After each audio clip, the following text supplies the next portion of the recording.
Aberystwyth yn barod felly, os newch chi groesawu Ysgol Gymraeg Aberystwyth i'r llwyfan.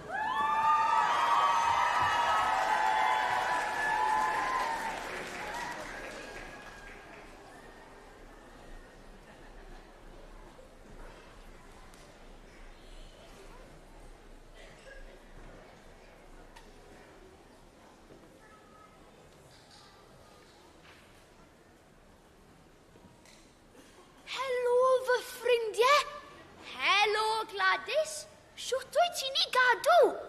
Dwi yn dda iawn, diolch. I ddweud y gwir, rydyn ni gyd yn dda iawn. Rydyn ni wedi bod mas am y dydd. Rydyn ni wedi bod yn dathlu. Beth ydyn ni wedi bod yn dathlu? Bywyd. Dathlu fod bywyd yn môr braf